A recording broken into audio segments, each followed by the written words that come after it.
පුතේ මේ තියෙන්නේ මාස 6ක් තිස්සේ සම්පූර්ණයෙන්ම නොමිලේ කරන පන්තියේ සම්පූර්ණ මාස 6ක් තිස්සේ කරන සියලුම පාඩම් ටික. එතකොට පුතේ ඔයාලට පුළුවන් සෑම සඳුදා දිනකම රාත්‍රී 7:00 ඉඳන් 10 වෙනකම් මෙන්න මේ පාඩම් ටිකට අදාළ සියලුම පේපර් ටික කරන්න. මම මුලින්ම කියන්නම් අපේ මේ කියන ET පේපර් එක හැදෙන ප්‍රධාන ස්ට්‍රක්චර් එක ගත්තාම ඔයාලා දන්නවා රචනා පේපර් එකේ ගොඩනැගිලි යාන්ත්‍රික සහ විදුලි හා ඉලෙක්ට්‍රොනික කියලා කොටස් තුනකට වෙන් වෙනවා. එතකොට අපි මේ කරන ප්ලෑන් එකේ මෙන්න මෙහෙම වැඩ ටිකක් දාගෙන ඉන්නවා. ඒ තමයි ගොඩනැගිලි කොටසේ පළවෙනි එන ප්‍රශ්නේ මූලික ගොඩනැගිලි තාක්ෂණ වේදයේ පාඩමෙන් තමයි පළවෙනි ප්‍රශ්නය හැදෙන්නේ. සහ දෙවෙනි එක හැදෙන්නේ quantity survey එහෙම නැත්නම් අපි කියනවා ප්‍රමාණ සමීක්ෂණය සම්බන්ධ ප්‍රශ්නයක් තමයි. මෙන්න මේ ප්‍රමාණ සමීක්ෂණය සහ බිම්මැනීම කියන පාඩම් දෙකෙන් තමයි දෙවෙනි ප්‍රශ්නේ හැදෙන්නේ. සහ ඊට පස්සේ යාන්ත්‍රික කොටසේ පළවෙනි ප්‍රශ්නේ විදියට හැදෙනවා සම්පූර්ණ ඔටෝමොබයිල් ප්‍රශ්නයක්.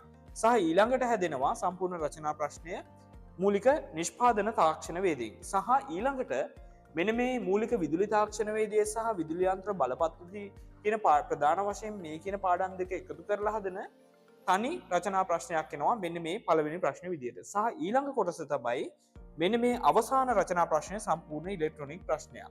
එතකොට ඔයාලට පැහැදිලි ගොඩනැගිලි එකෙන් මෙන්න මේ පාඩම් තුනෙන් තමයි ප්‍රධාන වශයෙන් රචනා ප්‍රශ්න දෙක හැදෙන්නේ.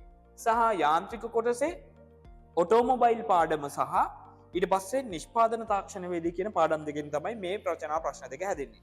සහ විදුලි කොටසෙන් මෙන්න මේ පාඩම් තුනේ එකතුවක් විදිහට තමයි මෙන්න මේ ප්‍රශ්න දෙක හදලා තියෙන්නේ වෙන වෙනම. ඒතකොට ඉලෙක්ට්‍රොනික ප්‍රශ්නේ වෙනම, විදුලි ප්‍රශ්නේ වෙනම. එතකොට මේ අවුරුදු ගානෙම 2015 ඉඳන් 2024 එනකම් මෙන්න මේක තමයි ස්ට්‍රක්චර් එක ගත්තහම පොදුවේ අපිට බලන්න පුළුවන්. එතකොට අපි මෙන්න මේ මාස 6 කරන වැඩසටහන ඇතුලේ මෙන්න මේ ප්‍රධාන විෂයන් ටික පාඩම් ටික ફોකස් කරලම අපි කරනවා මෙන්න මෙහෙම වැඩක්. හරි පුතේ එතකොට මම ඔයාට කියන්නම් මෙන්න මේ එක පාඩමක් ගත්තාම අපේ වැඩසටහන. ඒ තමයි මූලික ගොඩනැගිලි තාක්ෂණ වේදයේ පාඩම ගමුකෝ. එතකොට ඔයා දන්නවා 2015 ඉඳන් 2024ට එනකම්ම ගොඩනැගිලි තාක්ෂණ වේදයෙන් හැමදේම රචනා ප්‍රශ්නයක් ඇහුවා. එතකොට අන්නේ පාඩම ගොඩදාගන්න මම මෙන්න මෙහෙම වැඩසටහනක් හදලා තිනවා. ඒ තමයි ඔයාට කරනවා පුතේ පේපර්ස් දෙකක්. මම උදාහරණයක් විදිහට පේපර් 1 එක ගන්නම්. එතකොට මේ හරහා කරනවා MCQ 50ක් ඒ වගේම ස්ට්‍රක්චර් ප්‍රශ්න එහෙම නැත්නම් අපි කියනවා ව්‍යුහගත රචනා ප්‍රශ්න 4ක් ඒ වගේම සම්පූර්ණ රචනා ප්‍රශ්න එසේ ප්‍රශ්න 4ක් මේ විදිහට පේපර් 1 සහ පේපර් 2 කියලා පේපර්ස් දෙකක් කරනවා. හරි.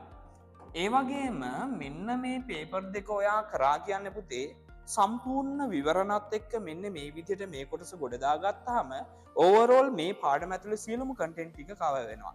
ඊට පස්සේ මෙන්න මේ අපේ මේ වැඩසටහනෙන් පස්සේ ඔයාට පුළුවන් සම්පූර්ණ 2015 ඉඳන් 2024 ටකම් සියලුම මේ වෙනකොට ඇවිල්ලා තියෙන මේ ගොඩනැගිලි තාක්ෂණ වේදයේ කියන පාඩමේ රචනා ප්‍රශ්න සියල්ල ඔයාට පාස් පේපර් විදිහට කරන්න. එතකොට ඔයාට තේරෙනවා මෙන්න මේ MCQ 100ක් ස්ට්‍රක්චර් 4ක් සහ එසේ 4ක් අවසන් වෙනකොට සම්පූර්ණ පාස් පේපර් එකක සියලුම ප්‍රශ්න ටික කරගන්න පුළුවන් කියලා. ඔන්න ඔය විදිහට අනිවාර්යෙන් එන රචනා ප්‍රශ්න ටිකට අදාළ පාඩම් සියල්ලට මෙන්න මේ විදිහටම ගොඩනැගිලි තාක්ෂණ වේදය, ඒ වගේම ප්‍රමාණ සමීක්ෂණය පාඩම සහ බිම්මැනුම පාඩම, ඒ වගේම ඔටෝමොබයිල් එහෙම නැත්නම් මූලික ස්වයංචල තාක්ෂණ වේදයේ පාඩම, ඊට පස්සේ මූලික නිෂ්පාදන තාක්ෂණ වේදයේ පාඩම සහ මූලික විදුලි තාක්ෂණ වේදයයි විදුලි යන්ත්‍ර හා බලපද්ධති පාඩම සහ ඉලෙක්ට්‍රොනික්ස් කියන මෙන්න මේ ප්‍රධාන පාඩම් ටික පේපර් එක හැදෙන ප්‍රධාන ස්ට්‍රක්චර් එක හැදෙන මේ ප්‍රධාන පාඩම් ටික එකතු කරලා අපි සම්පූර්ණ පේපර් ක්ලාස් එකක් රිවිෂන් එකක් විදිහට සම්පූර්ණයෙන් කරනවා. සහ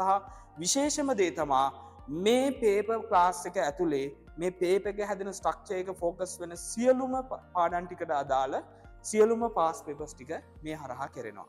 මේ මාස 6ක් තිස්සේ සම්පූර්ණයෙන්ම නොමිලේ කරන පේපර් ක්ලාස් රිවිෂන් වැඩසටහන පුතේ වාට සම්බන්ධ වෙන්න පුළුවන් සඳුදා දවසේ රාත්‍රී 7:00 ඉඳන් 10:00 වෙනකන් පුන YouTube live එකකින් සම්බන්ධ වෙන්න පුළුවන් වාට සම්පූර්ණයෙන්ම නොමිලේ.